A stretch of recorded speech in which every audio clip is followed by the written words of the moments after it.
જયમાં વિશ્વંભરી આહારની ભૂમિકા. આહાર બહુ જ મહત્વની ભૂમિકા ભજવે છે. અન્ન 3 પ્રકારનું હોય છે: સાત્વિક, રાજસિક અને તામસી. તેમાં એક સાત્વિક શુદ્ધ અને સાત્વિક ભોજન કરવાથી મન અને વિચાર શુદ્ધ થાય છે, તમારું સ્વાસ્થ્ય સારું રહે છે.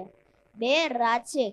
રાજસિક આહાર આપણા મનમાં ચંચળતા ઉત્પન્ન કરે છે. 3 તામસી.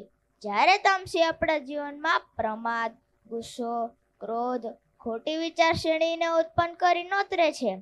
કહેવાય છે, જેવું વાવીશું તેવું લણીશું. તેથી જ મહાપાત્રજી બધાને સમજાવે છે કે વિચારો ઊંચા અને શુદ્ધ માટે આપણો આહાર મહત્વપૂર્ણ ભૂમિકા ભજવે છે. આપણા ખોરાકથી જીવનનું મહત્વ ખબર પડે છે.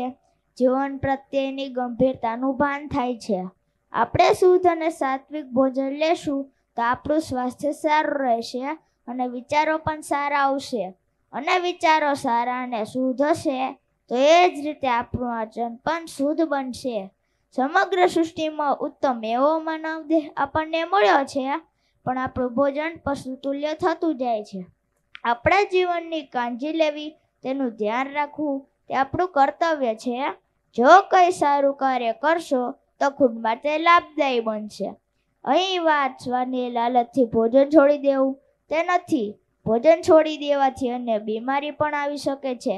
શરીરમાં કમજોરી આવી શકે છે. શરીરને અષ્ટપુષ્ટ રાખવા ભોજન જરૂરી છે. જેમ વૃક્ષની ડાળી સડી જાય તો ફક્ત આપણે તે ડાળી કાપીએ છીએ, વૃક્ષને નહીં.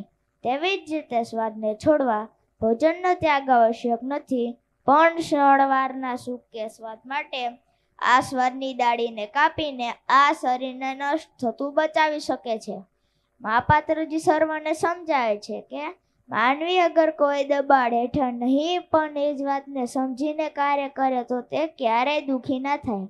હંમેશા એટલું યાદ રાખજો, આપણું જીવન ફક્ત ખાવા માટે નથી, ખાવાનું જીવન માટે છે.